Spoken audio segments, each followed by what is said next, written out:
Após folga, elenco do Flamengo se reapresenta hoje no CT Ninho do Urubu. Proposta na mesa por Gabigol. Volta da geral? Que história é essa, PQD? Vem comigo que no caminho eu explico. Saudação rubro-negra para a maior e melhor torcida do mundo, a torcida do Mengão. Vem chegando nessa manhã de sexta-feira, recheado de informações. Começou a assistir? Deixa o like de vocês. Não é inscrito? Se inscreva, não nos segue, passa a nos seguir e acione o sininho para todos os vídeos. Canal Paraquedista Rubro-Negro. O Rodolfo Landim deu entrevista aí no podcast do João Guilherme. Fala, João Guilherme! Trouxe várias novidades aí sobre Gabigol, sobre estádio, Dorival Júnior, forma de pagamento, construção, modelo que ele pretende utilizar aí, né? Para poder construir o estádio do Flamengo. Rapaz, tem muita coisa aqui para trazer para vocês. Eu coloquei lá na nossa página, Maurício Paula Santos, está tudo lá. Partes da entrevista de Rodolfo Landim. Tá muito legal, convido vocês a irem lá assistir, né? Então vamos lá, ó. Após a folga, o Flamengo tem 2 treinos com foco contra o Cruzeiro. Vou trazer para vocês a programação do mais querido, ó. Conforme apurações aí da reportagem do Coluna do Fla, Comissão Técnica do Flamengo marcou treino para amanhã dessa sexta-feira, dia 28 e sábado, amanhã, dia 29, ambos no Ninho do Urubu, às 9 horas da manhã. Os 2 treinos serão realizados às 9 horas da manhã. Os jogadores treinam com foco no jogo contra o Cruzeiro, que acontece no domingo, dia 30, no Maracanã. O jogo será às 18 horas e 30 minutos. Eu estava falando às 16 horas. Acostumado com o jogo no Maracanã às 16 horas. O jogo será às 18 horas e 30 minutos. Escalação oficial sairá às 17 horas e 30 minutos.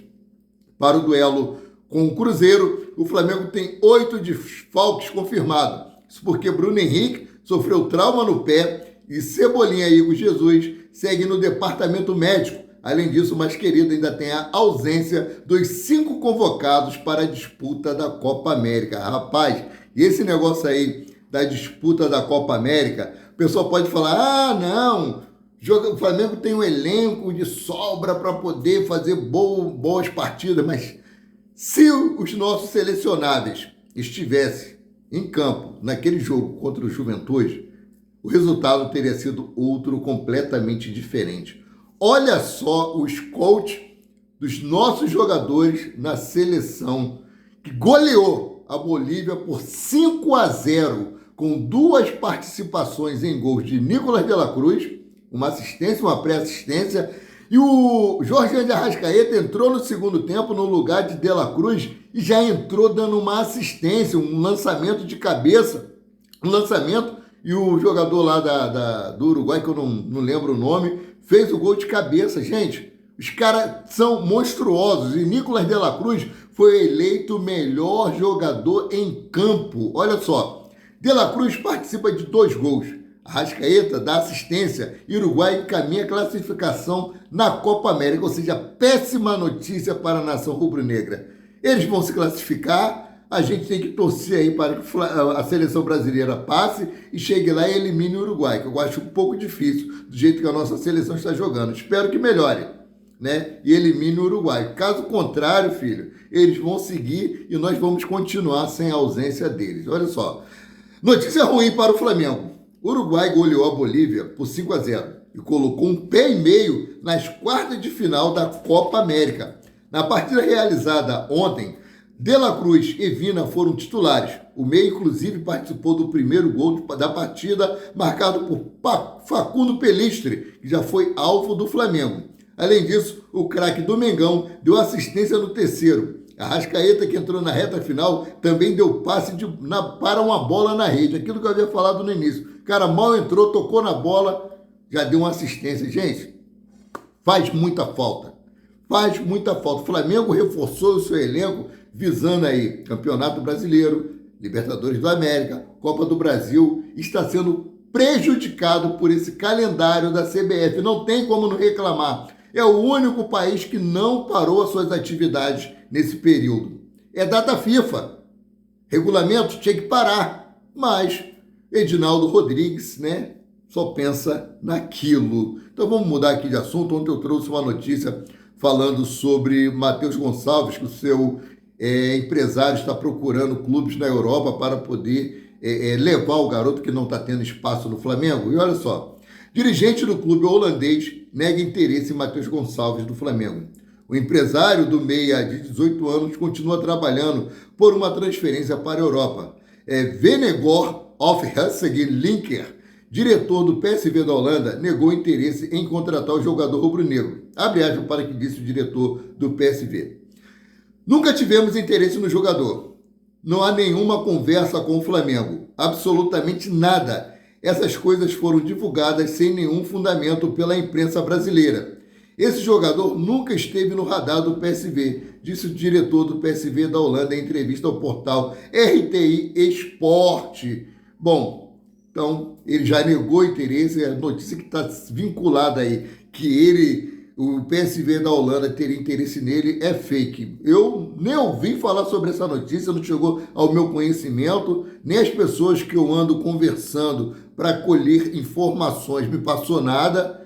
Eu desconheço, completamente desconheço essa informação, né? Então, mudando aqui de assunto, Rodolfo Landim fala pela primeira vez sobre a saída de Dorival Júnior do Flamengo. Olha só, o presidente do Flamengo, Luiz Rodolfo Landim, explicou o motivo e revelou que foi para evitar um incentivo perverso.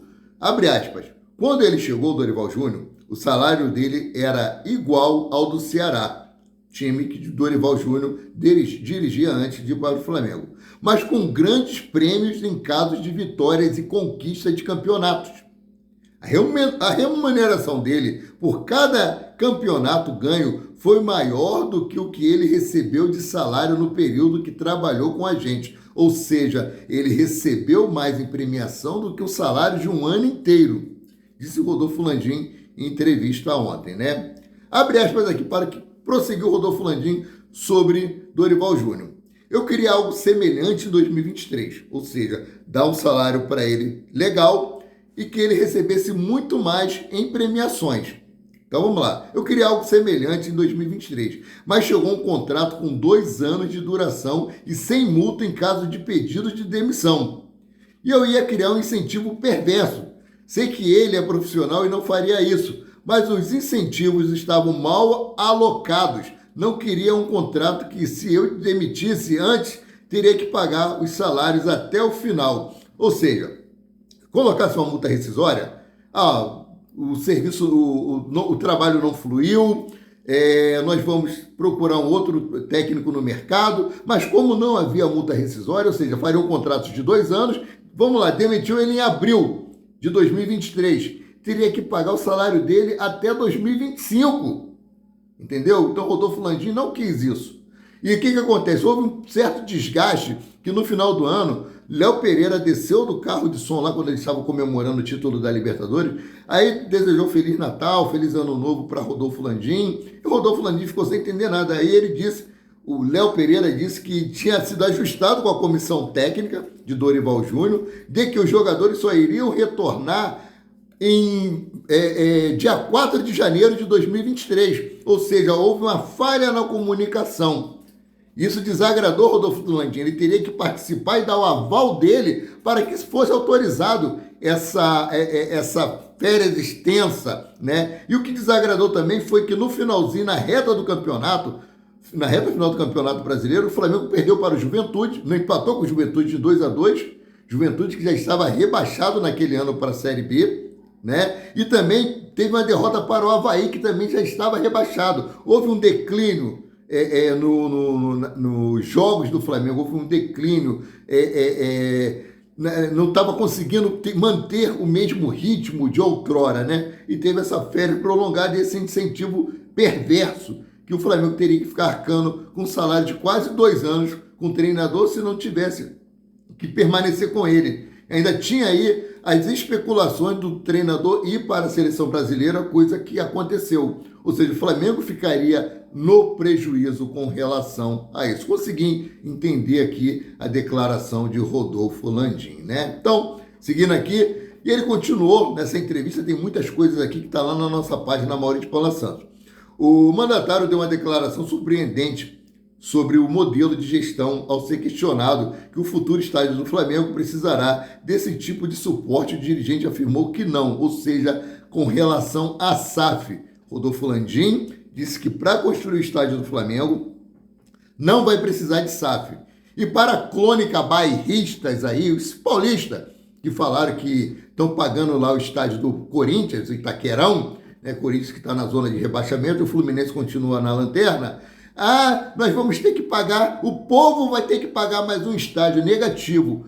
Rodolfo Landim deixou bem claro que o Flamengo tem dinheiro em caixa para pagar a caixa em cash, ou seja, o Flamengo vai pagar à vista. A Prefeitura fez a desapropriação, a Prefeitura vai pagar a Caixa Econômica Federal e o Flamengo vai pagar à vista no leilão que irá acontecer aí no máximo em um mês.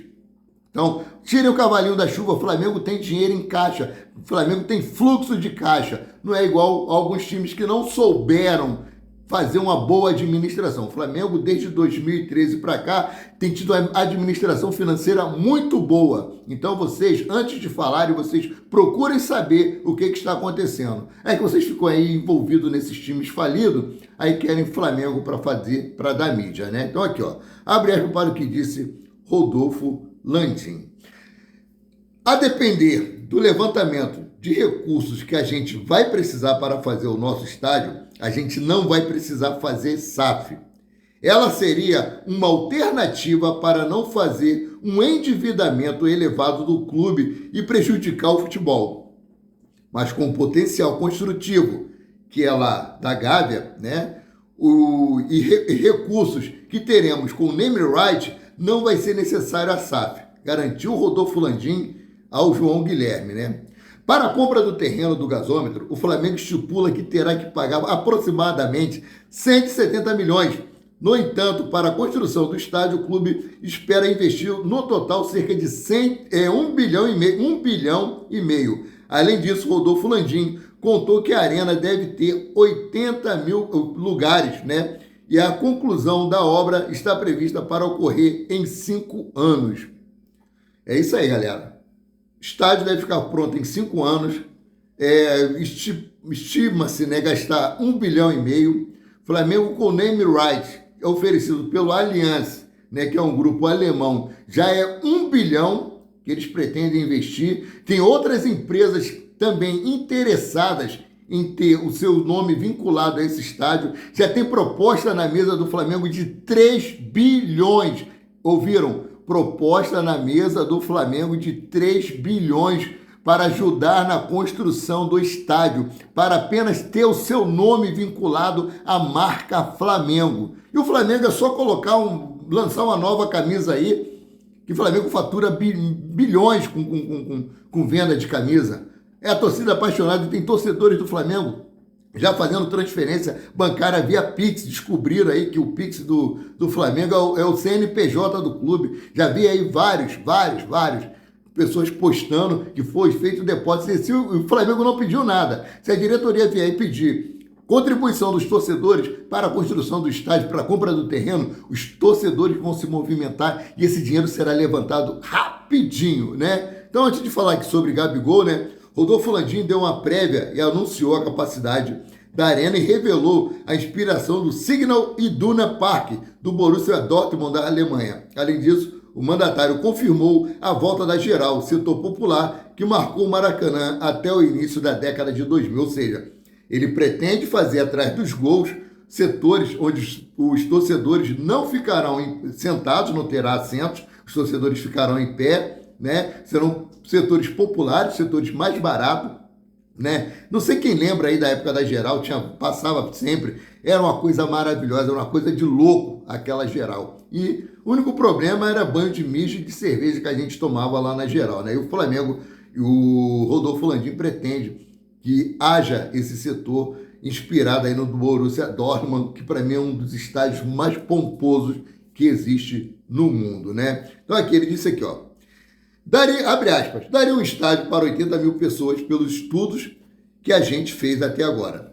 Tem que avaliar aspectos arquitetônicos, legalidade. Uma promessa que a gente fez para a torcida é que dois lados vão ter uma área que a torcida vai assistir ao jogo em pé. Uma promessa que a gente vai manter. Terá 2 setores populares, com um dos lados sendo um pouco maior do que o outro, disse Rodolfo Landim em entrevista ao João Guilherme aí. Foi muito legal essa entrevista, eu gostei pra caramba.